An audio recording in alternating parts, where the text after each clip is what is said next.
Excellent. Good evening, friends. I'd like to call to order the Board of Education meeting of September 30th, 2025. Standing as you are able, we'll begin with the Pledge of Allegiance, led by none other than Emma O'Leary, student.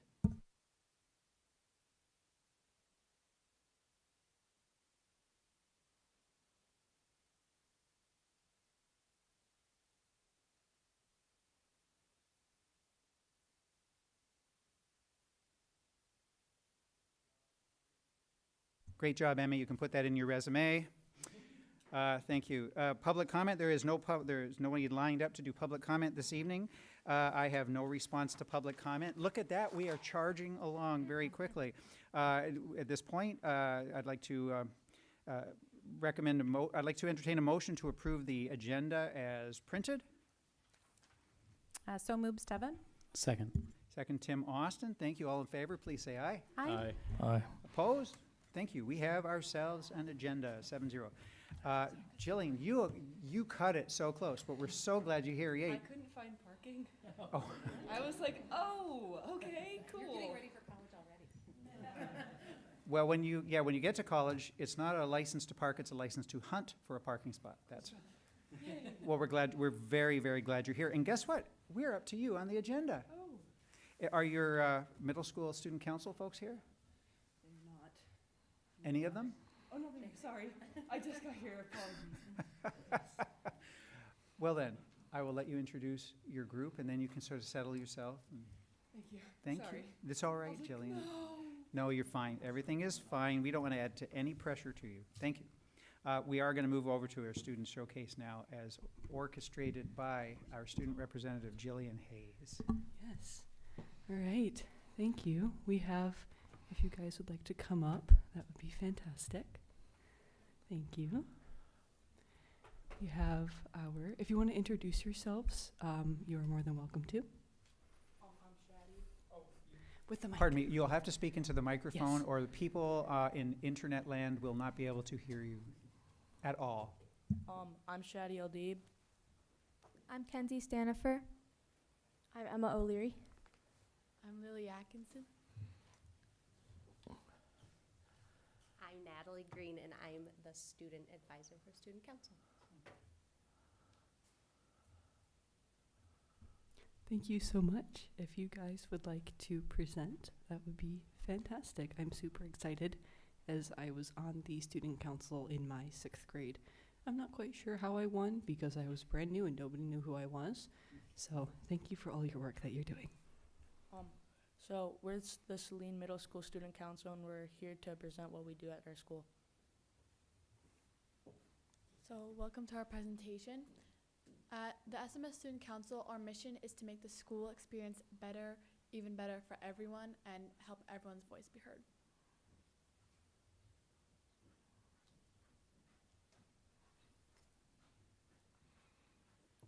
February is Acts of Kindness Month, and every day there's a new random act of kindness.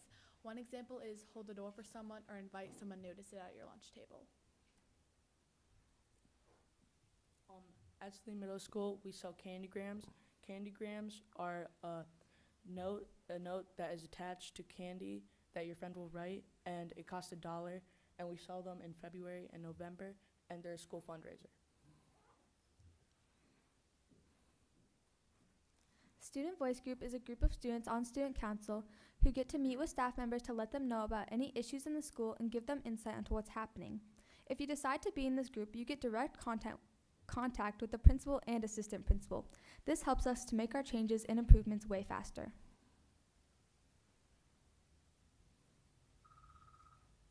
Every year we partner with PALS to promote inclusion, and every year there's an Inclusion Week at SMS, and one example of a day is Rock Your Fun Socks Day.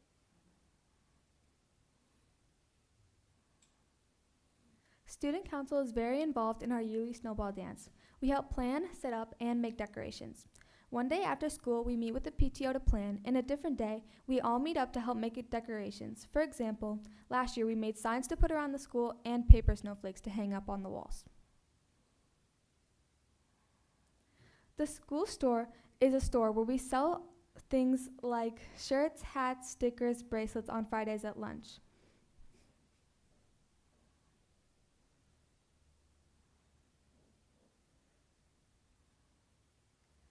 I attended the Dexter Leadership Conference last year, and basically what we did is we met with different students from other districts who are also on student council, and we learned about leadership and played games. And one of them was the peanut butter and jelly sandwich game, where one person would make a how-to on how to make a peanut butter and jelly sandwich, and the other person would try to make it based off of that.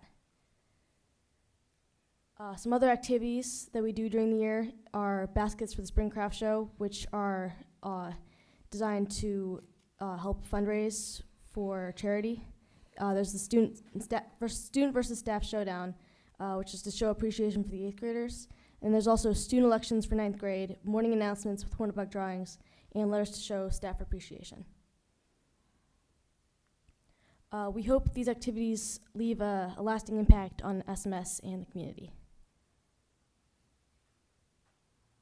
Thank you for listening to our presentation.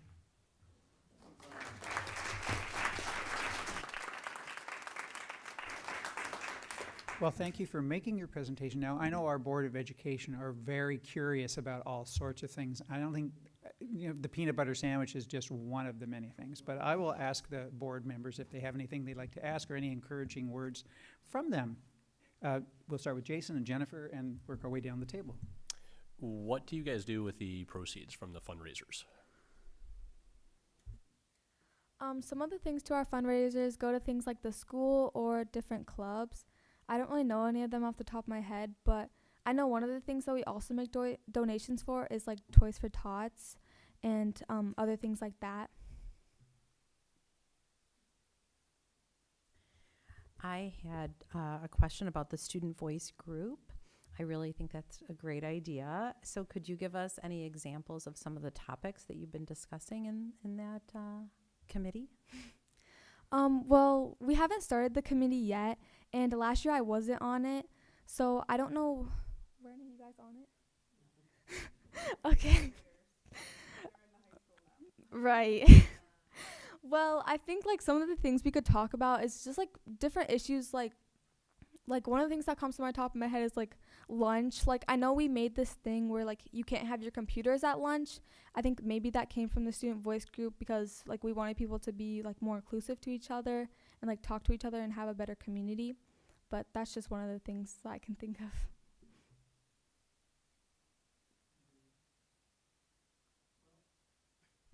Well, I would just like to say thank you on behalf of the board. We're very impressed with the work you've done so far. And now for all of you, is this your first year on city school council? You've been on before? Yes. You're all old hands at it. Okay. What do you do to bring in new members? Do you just, who does the recruiting? Is it your school principal or no? Miss Green. I think it's me. And I'm sure students just march right up and say, I want to be.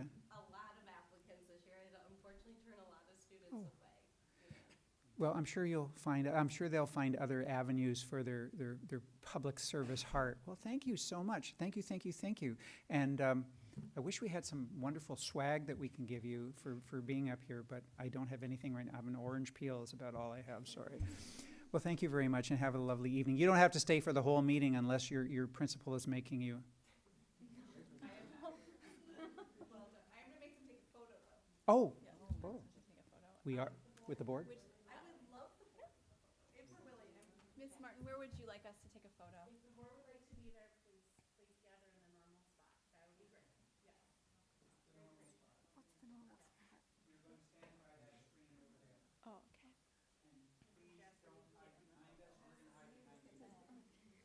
That's my job. I tried so hard.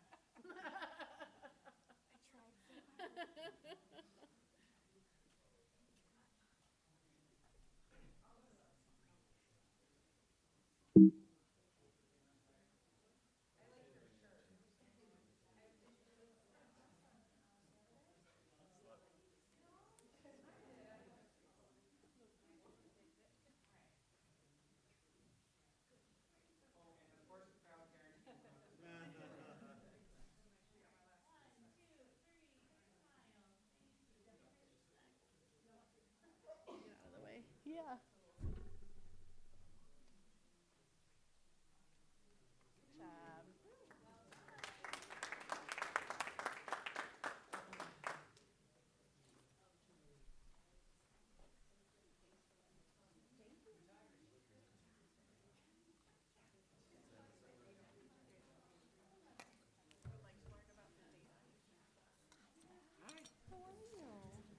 Good job. Good. Thank you, Jillian Hayes. I appreciate that. Thank you. Good job. We have one scheduled report, and we are ready to rock and roll, apparently. Thank you very much, Ms. Kara Davis. Great. Thank you so much, board. I'm so happy to be here this evening with you to give you our continuous improvement update that we give annually every fall. I'm joined this evening to share our progress, our highlights, our growth, and our continued action steps with members of our teaching and learning team. Presenting with me tonight is Jen Nelson, one of our literacy coaches and instructional designers, Caroline Stout, our district MTSS coordinator, Dr. Ryan Kerr, our DEI specialist, and then as well as some additional team members here to answer questions representing our EL team, our Katie O'Keefe and Gabo May, as well as Beth Russo, our secondary MTSS coordinator. So what I'd like to do this evening is just walk you through some of the pieces that are important to us setting up for success for our continuous improvement update. We'll be reviewing some of who we are as Saline, what the continuous improvement cycle contains, and then with each MyKIP goal, we'll also be highlighting some of our program staffing and professional development highlights, as well as some of our areas of growth and what we're monitoring. So what I'd like to do is start by inviting Dr. Kerr up to go through some of the who we are of Saline area schools. Thank you. This is demographic data that comes from my school data and from Power School enrollment data.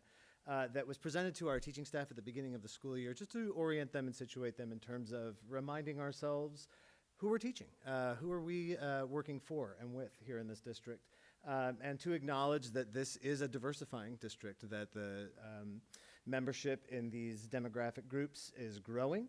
And we don't need to read through all of them, but I do want to highlight the statistic in the middle that 1/6 of our students in this district are receiving special education services.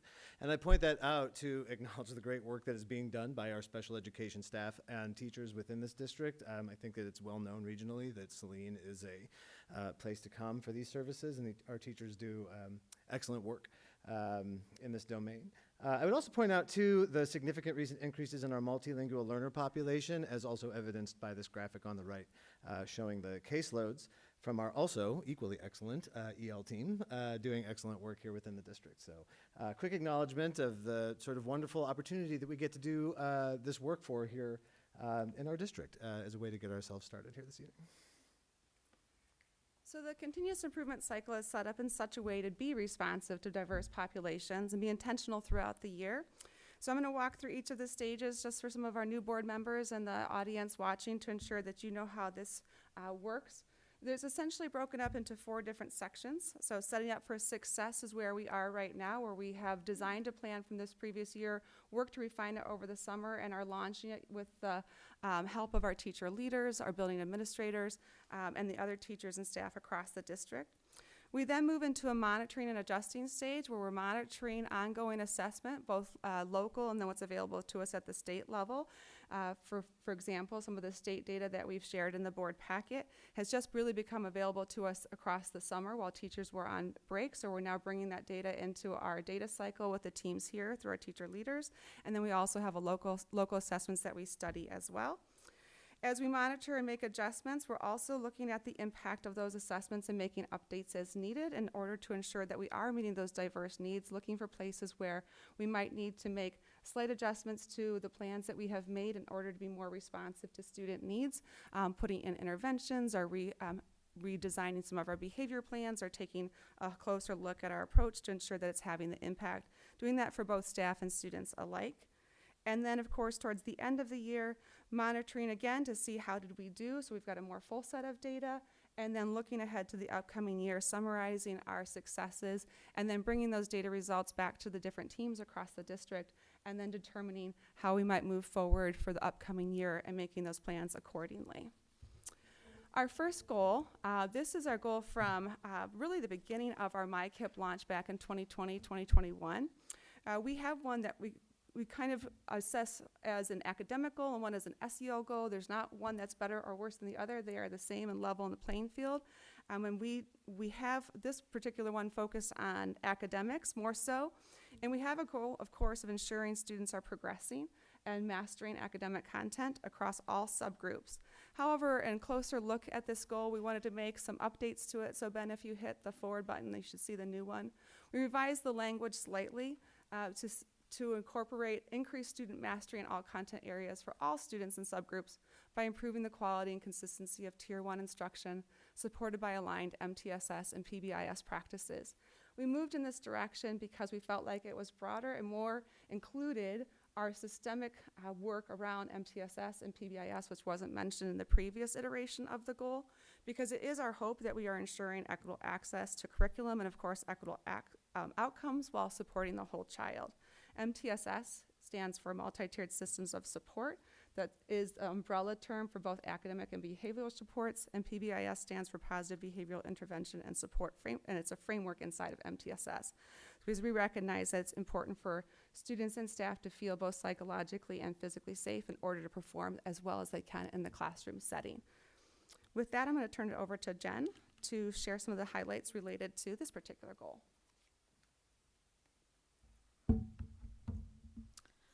Good evening, everyone.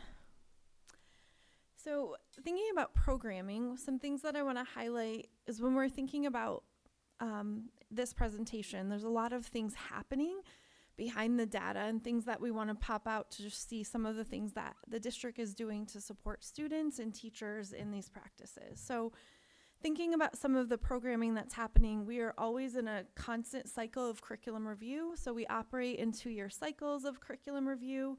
We're currently in the 2nd year of curriculum review with social studies, secondary, ELA, phonics, early childhood. So those are ongoing. We've completed curriculum review for math and science, and so those are kind of like in a check-in phase, but those are relative to programming. We currently have Homework Hive going for 6 through 12. A cohesive, we've piloted high school math learning lab. We were able to increase service minutes for English language learners. We were able to purchase a new data program that is called Schoolitics that is going to replace Illuminate, which is going to help us analyze data more easily. It's sort of the hope. We're still in the beginning stages of using that, but we have talked with the board about some of the challenges of looking at some of our data and some of the time-consuming measures of analyzing data in different ways, and we're hopeful that Schoolitics is going to help us do that. We've added an additional day of advisory at the high school level. We've updated our ESL curriculum and added a high school grammar and comp class. You'll see that some of these have an asterisk next to them, and that just notes that these were items that we explored last year but we're implementing this year. And moving into staffing, some exciting things happening related to staffing is that we were able to expand our early childhood specialist role. We added an ESL certified teacher, which is what's resulting in the updated minutes for our English language learners. We have a dedicated Heritage MTSS building coordinator, which now allows for team time to happen, also known as Best Fit in elementary buildings or WIN, to every classroom at Heritage. And we've hired occupational therapists within the SEA contract in every building in the district. Always lots of professional development happening, which Kara will outline at the end of this presentation. We've had a lot of K-5 math literacy. We were able to pay teachers to do some various literacy training, including letters and Orton Gillingham, using our 35J grant, which officially wrapped up today. Lots of learning walks. We had adopted UFly in our phonics curriculum review, which teachers are implementing this year. And we were able to train every teacher this summer by bringing UFly from the University of Florida to Saline to train teachers. We were able to pay teachers in the summer to come in during the summer to be trained and then pay for the training with our 35J grant. We offered NGSS science training to our teachers. This came from our curriculum review, where our teacher leaders were able to say, this is a real need. We need this training for all staff, not just the curriculum review leaders. And so after finishing curriculum review, we have been implementing cycles of this training for all 612 science teachers, and then continuing work inside of secondary curriculum review for ELA and K-12 social studies curriculum review. While you have the data to look at in depth, however you would like, we're just going to pop out some opportunities for growth and some things we're monitoring, and then celebrate some growth. So some things that we are celebrating. Today we met for the first time for our second year of curriculum review with our social studies teachers, and we were able to show them how social studies scores improved significantly on the MSTEP in all 3 grade levels tested. And it's pretty significant. So if you haven't looked at that, I would definitely encourage you to look at that. We spent time today talking about why that might be and what are the things that we've been doing in the last year, but definitely was something exciting and really, I think, encourage them in the work that we started last year. Science scores also continue to trend positively in the 3 grades that are tested. We have a positive trend line in EL students achieving WIDA scores needed to exit. Increased percent of AP participants scoring 3 or above. We're seeing increases in certain grade levels of Acadience reading, some being higher, the highest level we've seen post-pandemic. So just some things to note there. And also some high scores on evidence-based reading and writing on the MSTEP that are noted there. While we always want to celebrate growth because these efforts matter and what teachers are doing in the classroom that's working, we need to note so that teachers are continuing to do those. We also want to monitor. And so there's some things in the data that we're also monitoring. So some of the bullets that are listed on the right include math outcomes in all grade levels, disproportionality in math around females and males, with males scoring higher, acquisition of foundational math and literacy scores, and the number of AP participants and AP pathways. From there, I'm going to turn it back over to Kara. Thanks, Jen. Does that work? Great. No, can I have it? Yes. Super. Thank you. I appreciate it. All right. Our next goal is what I would say is centered around our SEL, our social emotional support models. And this is a goal that we shifted more significantly in terms of the language this year, because we were reflecting on the feedback that we're receiving across the last, especially this last 18 months from our staff and our students alike, as well as with our quality survey. Originally, the goal read, strengthen social emotional support models in order to positively impact staff and student self-reporting of SAS services, as measured by the biennial Perceptions of Equity survey. And we thought that it was really important in being responsive to the feedback to ensure that we were approaching this in a more systemic way. So if you go to the next slide. So we shifted the language to be more cohesive, as well as to represent a stronger framework via comprehensive school safety, and then picking up some of the pieces we were hearing from our teachers and knew that our students needed with the trauma-informed practice, restorative practices, and those proactive behavior supports. So now the goal reads, establish a consistent district-wide system that fosters comprehensive school safety by integrating restorative practices, trauma-informed approaches, and proactive behavior supports that teach and reinforce positive expectations. So with this significant shift in approach, we really wanted to be explicit about what we wanted to see, and we wanted to have a frame that our staff felt that they could lean into and felt that we strongly had a strong stance on. And this has been a really helpful shift this year. We've already done quite a bit of work in this area, and our hope is that by shifting our goal in this way, that we will really increase our consistency and cohesion in building our practices that positively impact our students and our staff's sense of psychological and physical safety. Both Caroline and Ryan are going to present the highlights around this goal before we close. We want to highlight a few of the programming, staffing, and professional development components that we have done with relation to this second goal.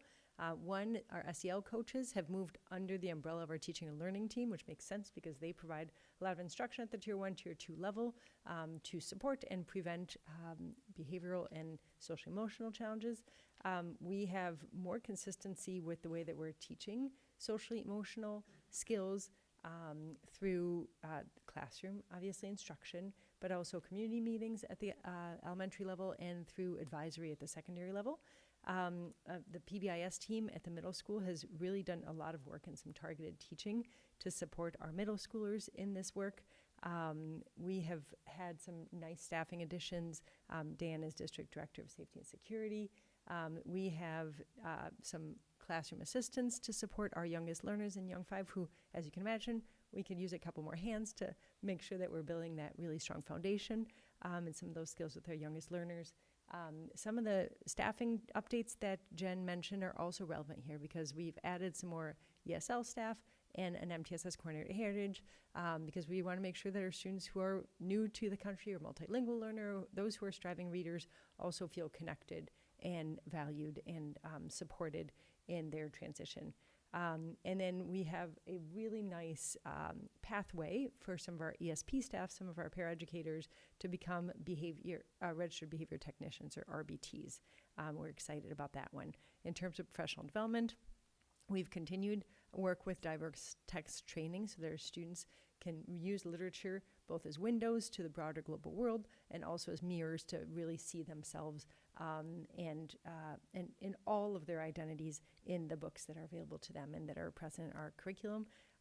We've done quite a bit of training. Well, I'm taking credit, but really the middle school has done a lot of it.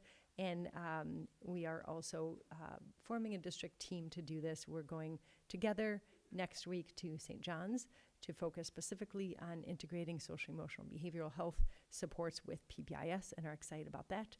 We spent a lot of the kickoff in August focusing on comprehensive school safety training, and we'll continue to do so throughout the year, including restorative practices training for all of our staff and comprehensive school threat assessment guide training for our team members.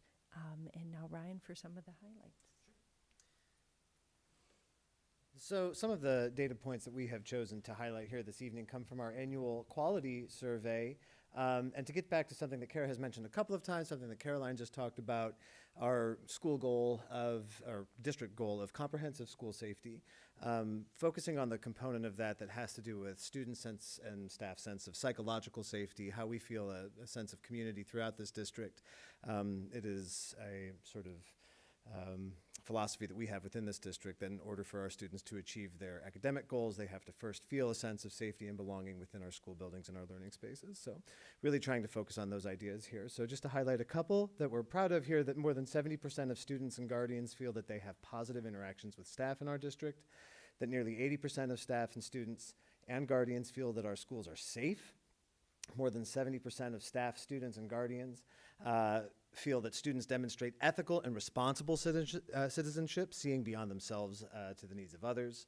That more than 70% of staff, students, and guardians feel the culture at school support a positive environment that promotes student well-being.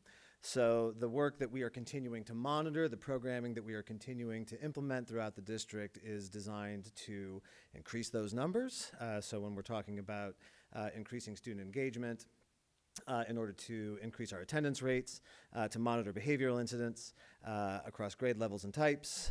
Anything along those lines in that right-hand column is all sort of geared to that idea of community, building community, of creating a space for psychological safety and community among our students and our families here in the district. To close and to reiterate, in taking our action steps to support success, it is really important to us that we're building systemic consistencies because collective efficacy is so important in terms of us having a positive impact on our outcomes, whether it's for the adults in our system or for our students. It's important for us to have the ongoing communication and transparency as part of this process, so communicating to our staff, to you, to our community, the work that we're doing, and the why, as well as the results that we're getting. Having a robust professional learning plan, I'm going to share some highlights from that in just a minute. The curriculum cycle that Jen was referencing, that we're systemically repeating that year over year in that cycle format so that our staff can lean in and depend on those opportunities to make those improvements where needed and to continue to do those quality checks, improve outcomes for our students. And then, of course, thinking about our whole system, both as a district level system and then our building level system down to our classroom level system. So macro to micro, and then continuously monitoring and analyzing. And you may wonder, like, when does all this happen? I wanted to share just how we systemize our time. So we have X number of hours throughout a school year. There's about 30 hours that we provide, and we actually provide more in Saline area schools. But in terms of our professional development and opportunities for professional collaboration, where there's opportunity for staff to lean in and do this really deep, good work, both within their own grade level and course and then across the district as well. We utilize our meeting time to address each of the 2 goals. We break it up depending on the opportunity. So there you can see there's a key in terms of our comprehensive school safety. We're thinking about prevention, response, and recovery, and thinking about where are those pieces going to be lifted in the work that we're doing. So in our DPPD, which is short for District Provided Professional Development, we focus predominantly on our academic RMI-KIP goals. Staff meetings, we're focusing more on our comprehensive school safety. We also have cross-district meetings to build that vertical alignment. And then teacher leader meetings are an opportunity for our teacher leaders to run the department meetings and for them to learn from us so that they're bringing the work that we're talking about today back to the ground level where they're working with their teams. And then, of course, we'll be keeping the symposium this year, which is always our fun event in the middle of the year where our teachers and our staff present to each other some of the great work that they're doing, and we share that learning. So because, as John Hattie says, accomplishing the maximum impact on student learning depends on teams of teachers working together. And I won't read that entire quote to you because I think that captures it all. Really proud of the work we're doing here and appreciate our teachers, our staff, and our building leaders for all of their efforts in this charge. Thank you. Well, thank you very much. I'm sure there might be a question or 2 from the board. I appreciate that, so stick around. Oh, Jason, please. So it actually appeared on a couple different slides, so I'm not sure if you might have to have a team answer for this. But specifically around programming, I noticed that a lot of the items that were listed on the programming slide and the organizational highlight slide had asterisks next to them with explored in last year, implemented this year. So there's actually 3 questions with this, so it kind of all wraps together. One is, how did you determine what will get implemented? Were there items that you did explore that did not get implemented? And were there any programs that we abandoned or deprecated to make room for the new programs? Yes, I think all those things. So yes, part of the monitoring, because the continuous improvement cycle is much more fluid than previous school improvement cycles used to be. It's not a one and done report at the end of the school year. So throughout the year when you're in the monitoring, so if you were to go back to the 4 boxes, the quarters, when we're monitoring and we're thinking about, okay, what are our next steps? What are those next best moves in order to be responsive to our student needs? When we collect data, we monitor progress, and then we adjust. We are thinking about what are the programming adjustments that need to be made. Some we might be able to do on the spot. For example, Homework Hive has been a long-standing opportunity for our students to get one-to-one or small group help outside of school hours. If we see, for example, an attendance dip in Homework Hive, we might then specifically bring in a math teacher who's inviting students to come in who might need that specified help and make an adjustment in that way.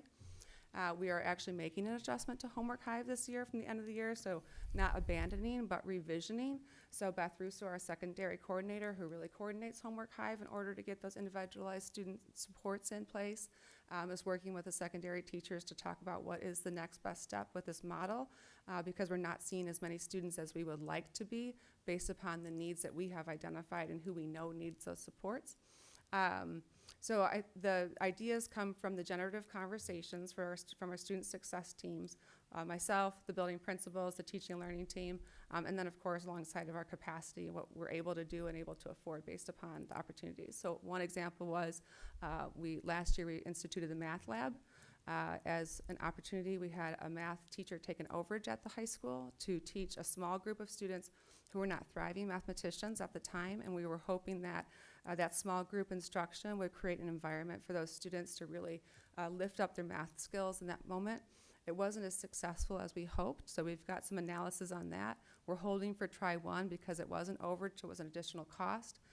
That money that we were using from a grant is no longer available, so we have to be constantly flexible with our thinking, looking at the data and thinking about what's the most important next steps.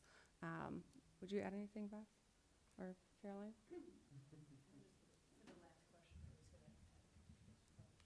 Sure. What did we abandon? I think the question of what did we abandon or move away from is excellent. 'Cause I think Or remove. I don't want to say that we purposely What did we abandoned something. take off the Just what we plate, moved away right? from, deprecated because these were better options Yeah. is what I mean. And I don't think we do that enough as humans, right? Like, get rid of things when we bring in new things. So there's a number there. So the phonics curriculum that we're implementing, UFly Foundations, replaces a number of different options that our teachers used to use. So we used to have 3 or 4 different ones that we used across the district. Now we have one, which is really nice. The Heritage MTSS coordinator, that role used to be split between me and Erin Grudis, who's the Woodland Meadows MTSS coordinator with an overage, and that is now one role, which is really nice. Our ESL or SEL coaches used to be under the purview of the special education administrators. Now they're under teaching and learning team, so freeing up some of their work there. And then Schoolytics replaces Illuminate, which we're very excited about, but still under construction. If you were coming to my office, you'd see a timeline through 2028 with ideas that are laid out with the possibilities for how we might bring those to fruition. So. Did you get your 3 questions in? Thank you. I thank you for the Schoolytics point. I had a quick question about letters.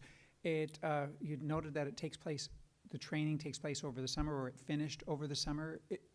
So UFly is the phonics curriculum that we adopted, Yes. and there was training that we built in using the actual UFly trainers from Florida this year. Jen organized that with 35J funds to bring those facilitators up, and we had training for all of our teachers if they weren't able to make the summer day. We have provided them opportunities either through Wayne Risa or Jen's direct facilitation of training in order for them to get that onboarding. The letters training was optional. And because it's essentially 168 hours worth of time, it takes about 2 years to complete. And so teachers opted into that if they wanted a deeper dive into that particular content area, and it complements our early literacy. Perfect. That was a piece that didn't fit for me. I appreciate that. And I saw the boxes for your 35J end of the grant, and well done. Congratulations. Yeah. You spent every last penny. That was wonderful. And I don't think I have any other questions right now, but Jennifer does. So first, thank you for the consistency and the accountability. It's incredibly important, and I just want to make sure you know it was recognized. Thank you. I did have a question about the gender-based math outcomes. Mm-hmm. Can you talk to us about what grades those are in and kind of data behind that, next steps? Yes, and you'll be hearing this a little bit more, so if any math teachers are watching, no, I'll be getting to you soon. When we were looking at our data, we've been monitoring our subgroup performances, so we do see those consistencies in disproportionality with students who are in EL, have IEPs, or may be economically disadvantaged. Something that surprised me, and I think it's because when we do have a consistent cycle of continuous improvement and we're studying data year over year, sometimes it's a 10, Caroline and I actually looked at this more closely together, 15-20% gap between our females and males. It starts in our and this is an M-STEP only. We were just talking today about the fact that we haven't looked to see if this is replicated in Acadians or NWEA, so that'll be a checkpoint because M-STEP is one assessment point. But when we see it there, we'll definitely check in those other 2 places to triangulate it. And it does seem to travel all the way up through the secondary. And we were talking about math identity. We were talking about perceptions of math and its value in the world. I invite you all. The WISD is showing Counted Out, which is a math documentary, this Thursday from 6 to 8 p.m. It's free to the community. I've already seen it once. I'm going again because I found it so compelling and how important it is for us to ensure that our mathematicians see themselves and the joy of math and how it fits into our worlds and how important that is. And so we've got some exploring to do in this particular area. This will be a conversation I'm really looking forward to having with our math teacher leaders and then ultimately the different grade levels and departments. So, yeah. Thank you. If you can keep us updated on that, Will that'd do. be really great. Thank you. I do appreciate the attention to it as well. It's a national issue for sure. Anyone else at the table? Tim? I just want to make more of a comment. I had quite a few questions, and Kara actually was teaching me how to email this to her because I couldn't figure out how to get it off my iPad. So just right before the meeting, I got them to her, and Great. she's already responded, but I have not read them yet. So I Okay. appreciate that. You're Quick welcome. work. Thank Thanks. Dr. Gold? So I think the focus on safety with SEL leaves me with just like a couple questions of how SEL looks for the average student, say, let's just say like at the middle school, high school level. I just like, what are the offerings right now? I know things have, it seems like it's in flux, so I'm really glad we have more SEL coaches, but what does SEL curriculum sort of, can you give us some examples of what it looks like for the Sure, and students I would now? put this in the, this isn't the right slide, but if you were to go to the one after the second goal, Ben. So when we look at increasing consistency, so for example, Principal Stager and her team, thinking about what the high school needed, they added that second advisory time. So now instead of just Wednesdays, now it's Tuesdays and Thursdays. There's a scope and sequence of lessons that might be coping, might be managing stress, might be how do you study, some things that are relevant to high school students that are pre-planned. Predominantly, those particular lessons are utilizing the Be Good People curriculum, which is, we had a speaker here a few years ago virtually that was the organizer, the developer of all of those lessons, so they've integrated that. Dr. Kerr has been collaborating with that team to ensure that there's a scope and sequence there, and it's been consistent. So freshmen, sophomores, juniors, seniors, it builds upon itself across the year. Similarly, Principal Jasper at the middle school and her team have been working to develop lessons and integrate those in a meaningful way to be authentic and responsive to what they're seeing. And we look at the scope and sequence K through 12. I actually just put this in our MICA platform today. And we look at essentially building, helping to foster humans who are civilly minded, empathetic, and what are we doing at each of those levels. Whole group meetings are called community meetings. They often come to the auditorium or to the gymnasium, depending on the grade level, where there might be a speaker or a presentation. It might be culture building or some fun just for them to feel a part of it. So like right now, for example, Heritage is launching their houses, which is really fun, where they can sort of shrink the building a little bit. And then the advisory or morning meetings at K-5, where they do more of the lesson, direct targeted lessons around different skills students might need. And then of course, in the Tier 2 and Tier 3, specified lessons based upon the students. The SEL coaches, where they're placed K-8, will push in and do a lesson a month. And then we will be exploring something that Trustee Tizidis was asking, was that, how do we know? One of the things that's on our radar is having a unified SEL curriculum and a structured PBIS support that is aligned. K-12, that's next on our list. So that's where we'll start getting the training to scale that out, and then working with the teams at each of the buildings to ensure that we have collective efficacy, consistency, and cohesion district-wide. Thank you for that. I knew there was lots going on, and I just wanted to sort of hear the summary and really just focus on some of that work and say how much I appreciate it. And, more and more, it seems like there's studies about the importance of play and fun and play with students at different ages, so older kids interacting with younger kids. So whenever I see those opportunities come up in the district, I'm really happy to see it. So I just want to thank the people who are doing that sort of sometimes not as easy to notice work, so I wanted to highlight it. I also had a quick question about literacy at the at the secondary level, and review of like the reading and fiction and English curriculums, and whether that's like where we are in the cycle with that, because I just am curious. So 612, we're in our second year. We'll be meeting with them in 2 weeks for the first time of our second year in the cycle. We contracted with a professional from, it was Teachers College, and now they're independent. And all I can think is Maggie Roberts. Am I right? Yes, there's Maggie and there's Kate. They're both authors, and so we contracted with Maggie Roberts to come in and work with our English language arts teachers to talk about current best practices in secondary reading and writing. And we've talked about like what that might look like this year to ensure that we're lifting those practices, and then of course utilizing, there's disciplinary literacy standards for the state of Michigan that we utilize as well, that helps us calibrate our own best practices, and of course keeping our eye on the research and what's needed. So we're looking forward to working with those teams again this year. Thank you to the team. I always really look forward to this presentation and like learning about all the smart things that we're doing. Yeah. Thanks, Trustee Gold. Yes, thank you very much. I don't think there's anything else from the rest of the team, so, no. What the public may not know is that the package that you sent to us is many, many, many more slides beyond this, and I appreciate you not going through each and every one of them. You are very, very welcome. But as I was able to go through there, I think for color coding as well, it was really quite fascinating, and I'm so impressed by the time and the energy and the detail that you put into this. So thank you so much on behalf of the students and staff and the board. Thank you, and thank you to student staff, the board, and the team, of course. And the team. Thanks. Thank you.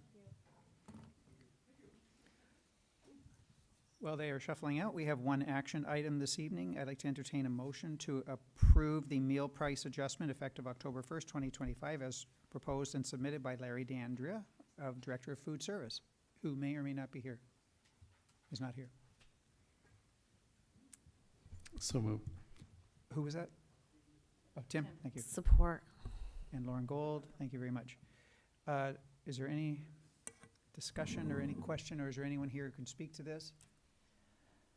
Well, I'm going to have Miranda come speak to this briefly, although by the cadence of the incoming emails on the state budget, which is related to this is a required motion that we're asking for tonight to be passed to get these on the record. But she may want to weigh in as I continue in my update about the information we're getting as we're up here. Minute by minute. So as Superintendent Kowalski kind of said, we are looking at the possibility of charging since the state budget is still in flux. This may never go into use because the free meals may continue, but in efforts to just take our prices and pull them up to today's things, as she said, there's a lot of requirements and standards because throughout, even though that we talk a lot about right now the state contribution for the free meals, we also have a federal part of the requirements for free and reduced lunch, and so there's a whole calculator piece, and you have to make sure that you're following those guidance and things like that. And so we thought it wise to update those prices to some of the current data that we have, and so that we're prepared in case of that we need to go this direction, but it does not influence if we continue, the state continues to fund meals as well. Any other questions? I had a comment. It's not directed towards you, Miranda. I have a lot to say about food in schools and what's going on right now. I'm going to pause and not say everything I would like to say, but I think it is so upsetting that we're talking about food in schools and we're in the budget situation that we are right now. I would like to thank Saline Area Schools for the memo on September 19th. If you haven't read it, it says important food service updates. I'd like to have us pay attention to Saline Area Schools is committed to student well-being and will continue to ensure that all students, no matter their situation, have access to meals during the school day. Our food service staff will ensure that every student has access to e-meal regardless of funding. So thank you for that, and I implore you to, however that operationalizes, be respectful of student situations and food insecurity. And I'm sad that we have to talk about this. Obviously not directed at you, Miranda. Dr. Kowalski, did you have any recent updates regarding the budget? Like, or is it still, we're waiting till midnight plus 1 minute tonight? I have an update I'll share during administrative updates about Super. guidance we received from MDE that is potentially still correct, and that would be the update I'll share in a bit. Thank you. If there's no more, oh, Jason. I can't remember if we specifically brought this up in Finance Committee when we were talking about whether a budget was going to be passed. Is it at all possible? Because I agree with I agree with Jen wholeheartedly. I don't understand why this particular thing is even in jeopardy. Is there any way that we can use any other funding sources and pay ourselves back retroactively once a budget is passed? Can we take money from any fund in order to cover these costs? There's a lot of different things that schools have to do in case of what percentage of free and reduced lunch that they are. So there's a thing called CEP for certain schools, and so their position and how they're able to fund those things. But legally, yes, if our food service fund does not, it cannot legally go negative. So in general, back in COVID timing, our food service fund did go negative, and we had to support it from our general fund dollars. And so there is some means, but it's also kind of how it's all structured. Food service is very regulated in some of those structures, and so we're kind of in a little bit of uncharted territory on what to do, because we're also how our software works and things like that, and so we're kind of waiting on guidance from the state. We did get word that they have committed to saying that it will be retroactive to October 1st, so that's kind of a little bit promising that they've committed to that will be the date of this transition. So that's kind of a little bit where we're at right now. Well, hearing no more discussion, let's put this to a vote now. All in favor, please say aye. Aye. Aye. Aye. Opposed? Hearing none, thank you very much. We have one discussion item, Board Policy Committee update from the chairperson, Lauren Gold. So the policy committee met this evening. We talked about policy 8330, which you'll see on a future agenda regarding student privacy and student records. We discussed policy 7440.01, which will also come up at our next meeting, I believe, which is an update regarding video. It says taping, but videography. Yes, recording. We had discussed this previously. It had been updated by Neola, and so we looked at that policy. We discussed with our new superintendent and board president the possibility of enlisting Troon Policy Services as a change for our policies, and that will be discussed with the full board, but seems like it may really help with student welfare and really streamlining our policy responsibilities, so stay tuned.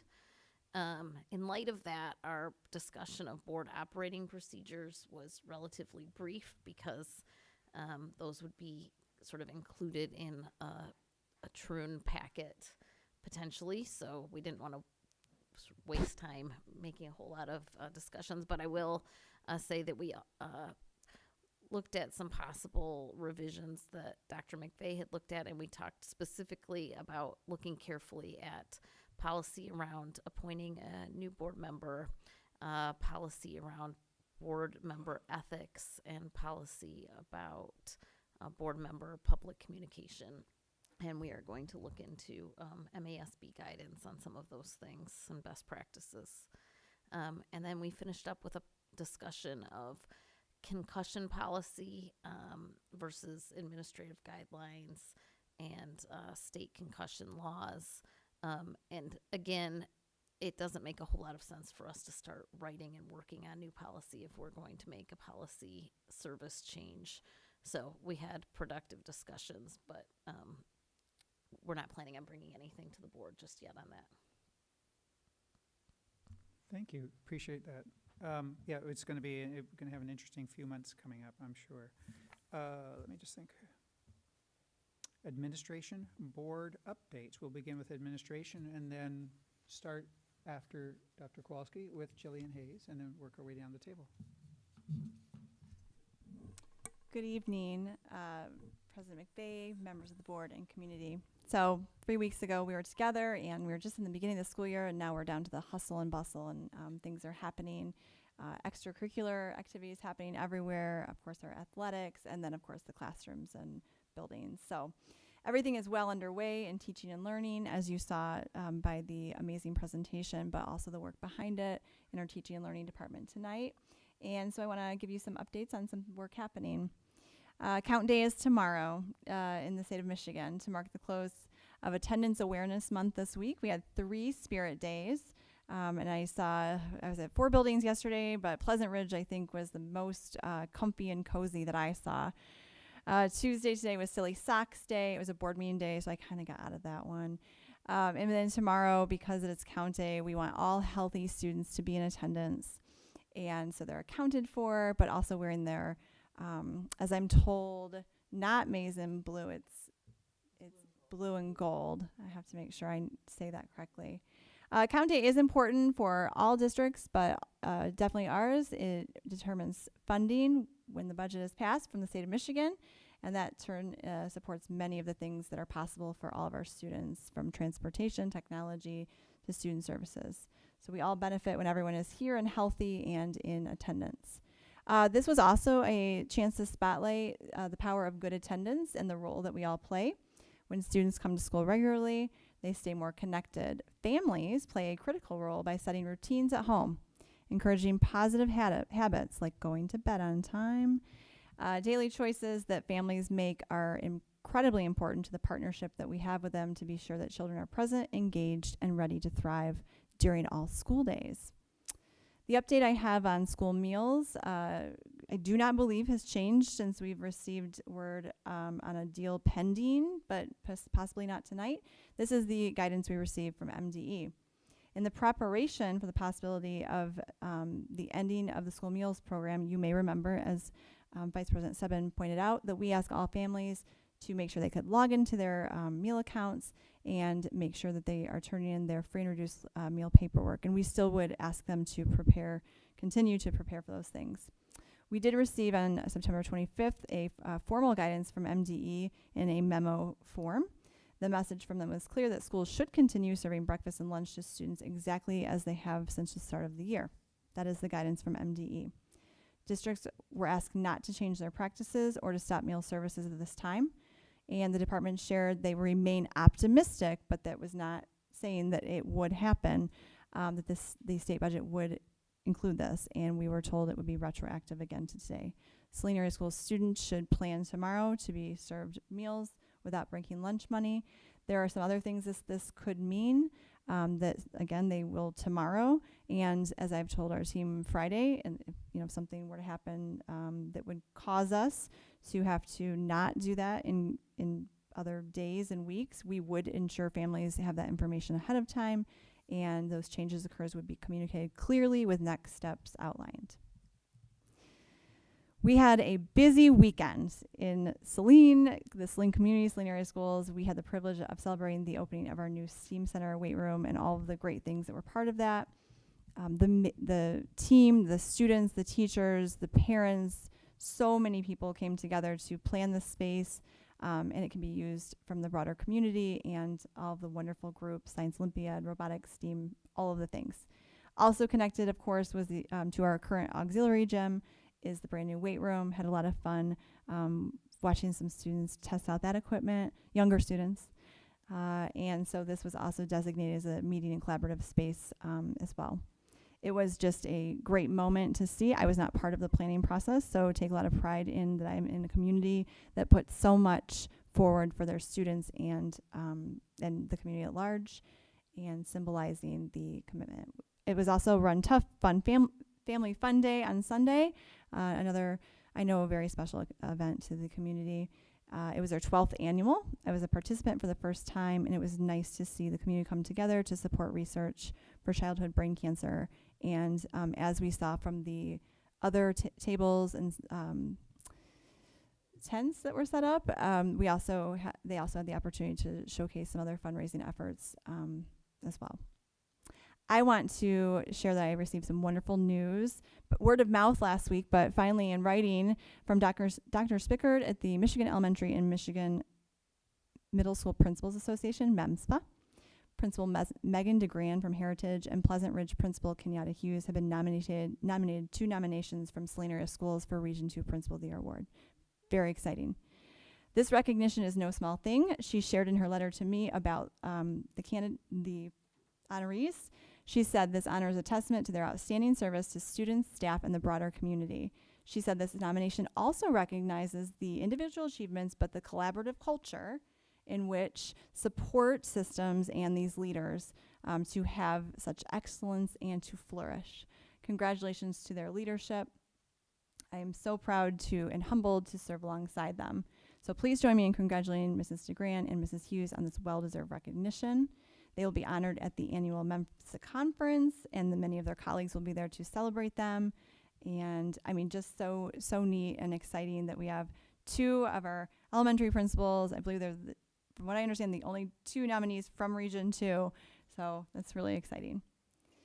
I would be remiss to miss this. I'd also like to pause to recognize that Thursday, October 2nd is National Custodian Appreciation Day. It's a day set aside to honor the hard work and dedication of all of the custodians who keep our office spaces, our schools, our facilities, everyone around us, all of the facilities around us clean, and they also love kids and like to engage with kids, and oftentimes are the individuals whose students see every day that they look forward to. Don't forget that we have a very important millage on the ballot on November 4th. The last opportunity to see an informational session in person is October 9th at 5:30 at the Washington ISD. We also have, I don't want to steal thunder, but so I'll say it quickly, the Foundation for Saline Area Schools Hall of Fame inductees, which I am confident Vice President Seven and others will likely talk about a bit more. And in closing, I would love to see a great attendance, just like our first listening lab at the Pizza and Priorities event next Monday, 6 p.m. in this room. And I believe Betty Yankee has gotten some great pizza. So like, we're not just talking like, pizza. Like, we've got great, really good pizza that's going to be here for Pizza and Priorities. I look forward to seeing even more of our community members from the hundreds and that I've met so far. Thank you for allowing me to be such a part of such kind and caring community for children. Thank you, Dr. Kowalski. Yes, thank you. Apologies for coming in late. Couldn't find parking. That was a fun experience. Good luck to the middle school football team. I was at Chad Tuff, actually. I was there for Miss Saline handing out beads. Right behind marching band. I was kind of hidden. I was down by the stoplight.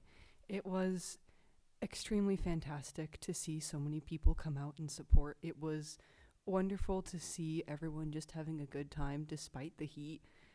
I loved it. That was also my first year attending due to being kind of absent due to camping. It was fantastic to be there for the first year, and I do plan on coming back because I couldn't run it due to cross-country MHSAA regulations. I will be coming back and I will be running it next year. So I'm excited about that. I'm a little bit late to this one, but Senior Capstone tied the teal ribbons all around downtown Saline. That was one of our first volunteering hours that we were allowed to get. We recently just took those down, so happy end of Ovarian Cancer Awareness Month. Thank you to all of our seniors that went out and did that. I have seen a ton of sports and clubs be active. Like every day, I just see more and more clubs in the media center, in classrooms, in the Hornet Hive, and just everything. I'm incredibly excited to see everything that will be coming my way about all the fantastic stuff clubs will be and have been doing. And happy midway through the first trimester to everybody. Good luck.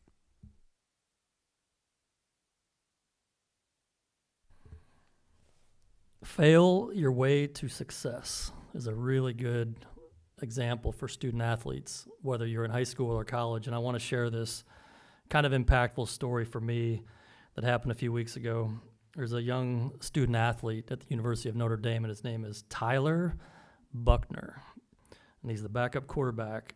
And they were playing a national televised primetime game on national TV with 80,000 people in that stadium. It came down to the very end, 34-34. Notre Dame scores a touchdown. So when you score a touchdown, it's 6 points. When you kick the extra point, it's 7 points. Nothing? Anyway, Tyler Buckner is the placeholder for the extra point. So he comes out, nice snap, bobbles the snap, doesn't get the kickoff, rolls around, see if he can get the ball in the end zone. They can't. So they're only up by 6. He has to go to the sideline and stand there in front of a national audience. And not only that, he has to put on this yellow neon vest because his responsibility is to signal plays into the players that are on the field. So for the next 2.5 minutes, he has to be on national TV, and he's on the spotlight, and it makes for a good storyline that he's going to be the reason that they possibly lose this game. Texas A&M goes down, scores with almost no time on the clock, kicks the extra point, and they win.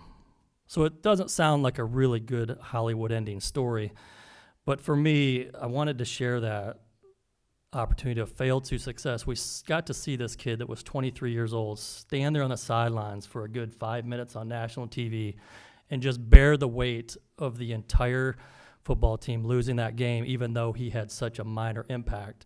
When you give up 41 points to a football game, it's definitely not one player's point. But the fact that he had that maturity and that courage to stand there and just take it. He didn't go hide behind his teammates. He didn't have the opportunity to kind of blend in with everybody. He stood there and took it, and he just took this punch over and over with the national TV calling him out about it. And I was so impressed, and I see that week after week when I go by the stadiums here at Saline. These kids, I don't think we recognize the pressure they're under to step up to these huge moments. And I want to remind all the student athletes, don't forget, we get so caught up in making mistakes or failing, and what you're doing is you're failing your way to success. So don't ever think about a missed field goal or a dropped pass or a missed kick. You're just setting yourself up for success. And just to tell you a really fun story about this Tyler Buckner, he's graduating. I did a little research on him. Really smart kid, well respected on the football team, and he's got a job already lined up at Goldman Sachs in New York. And the football season is not over, so this story may have a really good end come playoff time. Okay, I wrote a few things down today. I normally don't say much, but got a few things to say today. Was going to mention the count day, but that's already been mentioned. And then the state budget also they did have an agreement, and I did get a email late today about a press release from the governor mentioning the record per pupil funding and free breakfast and lunches. So we don't have specifics on that yet, but hopefully that's going to come down the pike here. Third, Washtenaw County has a CTE millage, just as Superintendent Kowalski mentioned, and that will be on the ballot November 4th. This will be a 1 mil increase, so roughly $100 for every $100,000 SEV of your house. I am not a tax guy at all, and I seldom vote yes on taxes, but the CTE millage I strongly support. Not all Washtenaw County schools have a Southwest Washtenaw Consortium. Saline is lucky to have such a program. This millage will also expand opportunities for our Saline students. It will give opportunities to students in districts that are lacking them.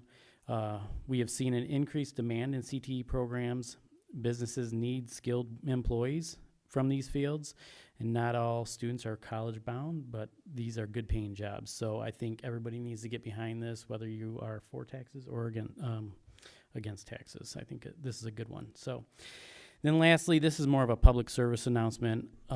Since our last meeting, which was like 3 weeks ago, our country has seen some pretty terrible violence towards one another over the past few weeks.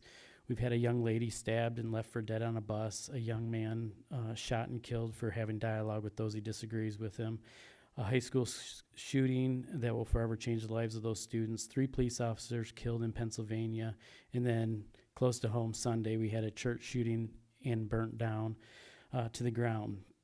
this is just the news stories that I've heard, and I know it's not all inclusive, I'm sure. What is wrong with our society that we quickly resort to violence? I don't know. We are easily, we can easily point fingers, but we really need to start changing changes by looking at ourselves. Can we tone down our own words? Can we have conversations with those that we may disagree with peacefully? Let's be honest, I don't agree with everybody on this board on all things, but I've had some really meaningful conversations with fellow board members. We might not change minds or ideals, but we can walk away learning from one another. You know who you are on this board, and I thank you for having those meaningful engagements and tough conversations. It starts with us, it starts with you to do the tough work and communicate. That's it. Thank you, Tim. Thank you for those words, Tim. I'm going to echo, maybe build off that a little bit, in that we have some great community building opportunities. One of them is through the Washtenaw ISD. They do provide services countywide and partnerships. And Kara Davis mentioned Counted Out, the screening on Thursday, which is at Washtenaw Community College. That's one opportunity that's coming up. This district did just put this out on social media. There is a special ed inclusion coffee and conversations that's starting up in November and goes for, I think there's about 4 sessions of that. And all of this is on washtenawisd.org. They have so many learning opportunities and community building events, and of course more about the programs that they offer, and also a really deep dive into the CTE millage, so that if you can't make any of the sessions, they have so much information online. The services that will be brought to the county, to all of our districts, and financial information and voting information. So again, that's washtenawisd.org. Thank you. I'll pass it along and do the anchor leg. All right, I'll keep rolling on that CTE. This way, absentee ballots went out today. Please vote, whether you do ballot or whether you are at the polls and able to do so on November 4th. Please consider looking at the resources my colleagues have mentioned and consider voting yes on that important ballot initiative. With regards to the Foundation for Saline Area Schools, in October, we have a few interesting and fun things coming up. So for our Hall of Fame weekend, the Hall of Fame game will be on the 10th, so 1 week from this Friday. The day before, on the 9th, consider getting involved with the Saline Alumni Committee. You do not need to be a graduate of Saline Area Schools to support our alumni committee. They're having a social 2 hours at Dan's Downtown Tavern from 4 to 6. So consider swinging by if you are able. And then my other comment was around the open house that we had on Saturday. Seeing that come to fruition and was amazing. And I loved so many of the assets that were in there, and months and months and months of Rex talking about them and what we were ordering and what we were doing. But I think for me, the most important thing that I saw there, whether we were in the weight center or the STEAM area, was students were coming in, students were hanging out, and I think that they liked the new home. So I appreciated seeing that. It was wonderful to see. Thanks. Thank you for the comments, Tim, especially. I've also been thinking a lot since Minnesota, and then it just goes on about violence in our society. And I'm holding our fellow Michigan worshipers close to my heart. I want to, on a more cheerful note, send a happy new year to fellow Jewish Hornets and their families who are celebrating, and wishes for an easy fast this week, and thank the teachers and administrators who hold those students and families like mine in their hearts when understanding about things like scheduling and missed class days. This really is a little bit like our December, and so it's a busy and a joyful time of year for families like mine. So thank you for being understanding to the teachers and administrators. September is Childhood Cancer Month, Awareness Month, and I always am grateful to this community's efforts with Chad Tough. Beyond that, I wanted to talk a little bit about childhood cancer survivors, because I'm certain that we have some in our schools. Because when we talk about our special ed populations, what a lot of people don't realize and aren't aware of is that more than 80% of kids diagnosed with childhood cancers will survive, but they will survive with oftentimes pretty significant complications and late effects. And so it's just important for us to remember that not every difference in ability or disability or chronic disease is always obvious. And sometimes these kids have lifelong late effects that can impact their health and learning. So just when we are talking about attendance and special ed, there's a myriad of ways that these can become complex issues for kids and families. And while I encourage attendance, I want kids to come when they're healthy and feeling up to it.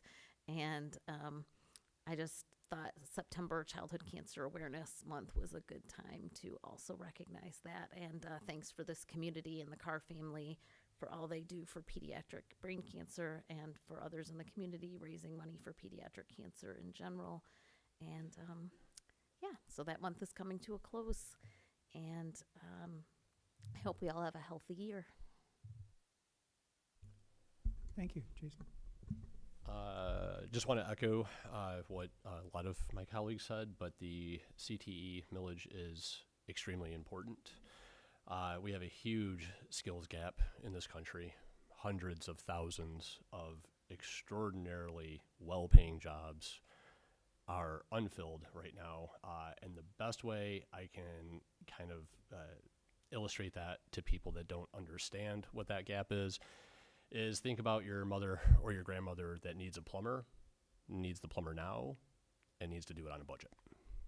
The more skilled tradesmen and women that we have in the future, the easier it will be for everybody. So I support, like my other colleagues here, the CTE millage. So please remember to vote, and please strongly consider that millage when you do vote. Nate had a great story. That was a fantastic story. I did not watch the Notre Dame game this weekend, but I always tell people that if I screw up only twice before 10 a.m. on any given work day, that it's going to be a successful day. So failing to succeed is good. As long as we learn something when we fail, we're not actually failing. So that was a great story. I really like that, Nate. Like some of my other colleagues up here, I had some thoughts about a lot of things that have gone on. And though I don't usually do it, I did write most of this down so that I didn't forget certain points.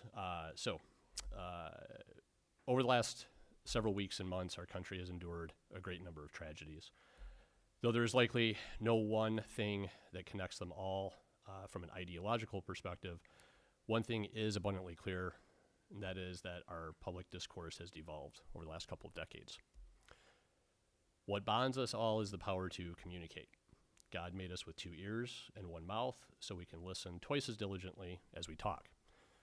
Sometimes my larger than average mouth makes that difficult for me, which is why, while publicly deliberating regarding the candidates for school board, I made comments that I felt were uncalled for and mean-spirited. That is also why I sincerely apologized to the person to whom they were directed. And I did so using the same public forum from which I made the statements. And I do truly hope that Ms. Van Stingel has accepted my apology. I knew when I decided to run for school board that the position, though truly seldom warranted, does come with a degree of public scrutiny. I made sacrifices to the campaign for this role and have repercussions from that experience that I will forever hold over myself. What I did not expect was to have people I did not even know or ever talked to previously call me things like a bigot. I have acquaintances, friends, and colleagues from all walks of life. I am not a bigot. I've been called a racist. I have acquaintances, friends, and colleagues of all ethnicities, all races, I'm not a racist. I've been called a homophobe. I have acquaintances, friends, and colleagues, and family members that are gay. I'm not a homophobe. I've been called a transphobe. I have acquaintances, though, admittedly, not any close friends or colleagues that identify as trans, though I do feel that I openly communicate with members of the trans community. I'm not a transphobe. What does concern me the most is when people publicly berate me and my colleagues regarding things that could be best described as misrepresentations or mischaracterizations, and at worst, flat out lies. When my colleagues and I are accused of making statements regarding a topic, it would behoove those making those claims to remember that our meetings are recorded. When someone wants to carefully not name a board member but glares directly at me when accusing the board of harboring an idea, they may want to know about my actual opinions on a particular topic. They can do so by talking to me at any time. For instance, they probably do not know that I adamantly defended SEL programs during my campaign, and I educated a number of community members about what those services actually do for our students. They may not know that I had ferocious advocacy for my kids to have them put onto special plans. After being rebuffed, we brought to the table our expert consultant, our medical team, and if needed, our attorney was at the ready. I am certain that they do not know that when my child did not have the promised interactions with a trusted adult daily, Mom and I had to often pick up the pieces, especially when a male administrator singled out my daughter, treating my child with the presumption that anything that was a concern was my child's fault. They may not know that I, myself, am diagnosed with a common mental health disorder, and I struggle every day to work through that after being diagnosed in adulthood instead of when I was in school when I could have got the assistance that I needed. We need to remember that open dialogue and a sincere desire to learn from and about each other is what we all need to strive for. I am willing to discuss any topics with anyone at any time. We need to relearn how we can disagree without making it a line of demarcation. We need to not presume we know someone without speaking to them. We need to not call names if for no other reason than to teach our kids that the expectation is to treat all people with respect. And most importantly, we need to put all things in context, listen to an entire message, and not form opinions on conjecture and complete information.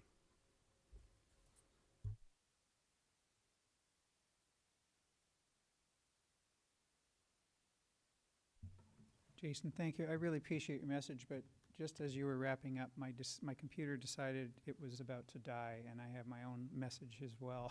Which is, I can keep going if you'd like. no, it's okay. I'll see if I can squeeze it in. Thank you.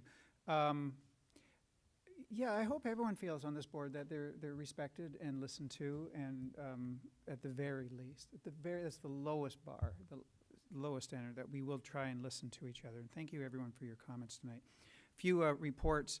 I attended the Citizens for Equality Community, CQC, on Thursday the 18th. We met Dan Swallow, the new city manager. We met the new fire marshal. Jackie Martin was there handing out all sorts of CTE millage goodies, and I'm sure there's more. Do you have more in your office there, Jackie? I'm sure. Yes, there's a thumbs up.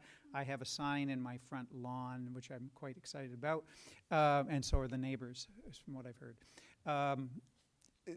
Also, one of the interesting things that came from the Saline Chamber president, Liz, what's her name? Bosny? Lisa, thank you. Well done, newbie. She said when there are ribbon cuttings, and I've had almost 15 the last year, please, everyone go. It's not just, people who are affiliated with the business. I went to the Clay and Code. I went to the Drinkmate, which is in the new flat-out building, and it shows the rest of the community and the businesses that we support them and we're here for them, and it's warm and it's fuzzy, it's great, and just often there are cupcakes involved as well. Again, on the open house, thank you so much to Rex and everyone who was there. It was fantastic. 49 new student recruits for the Saline Science Olympiad, which is fantastic. It's going to be absolutely wonderful. The DEIAC the other night selected 11 new members from the community out of 30 applicants. They are being contacted now. I had the opportunity to introduce Dr. Kowalski to the Saline Seniors Conference a few weeks back and to thank them for their support of the bond. I'm always thanking the community. Thank you so much. And I hope we get a chance, you all get a chance to see that space. Thank you, Jillian, for the beads. I was one of the exhausted runners. That heat was worse than I was expecting. Yeah, it was pretty bad. But I made it to the end, and it was a lot of fun. They didn't just have us run the mile. I didn't know any of us could do that. They also said, carry this 20-pound ball around a circle, do some push-ups, do this, do that. And, they told us what to do, and we told them where to go. And also, finally, and this is for Zach, I am so looking forward to the October 10th induction of the Hall of Fame awardees because of one person in particular. Who do you think I'm thinking of, Zach? Me. Exactly. We're so looking forward to having you inducted on the Hall of Fame. Bravo, bravo. Yeah. Thank you. I'm looking forward. Are you looking forward to it? I'm looking forward to it. It's coming up pretty quick, and I know it's good. October 10th is going to come up pretty quick. It is indeed, and I hope you have your speech ready. I will. Thank you. I'd like to entertain him. Thank you, Zach. I appreciate that for letting me put you on the spot like that. I'd like to entertain a motion to authorize the consent agenda as printed, please. So moved, Tizities. JT. Support Gold. LG. All in favor, please say aye. Aye. Aye. Right. Opposed? Oh, thank goodness. 7-0. Items on the next agenda. Dr. Kowalski. Oh, that's right.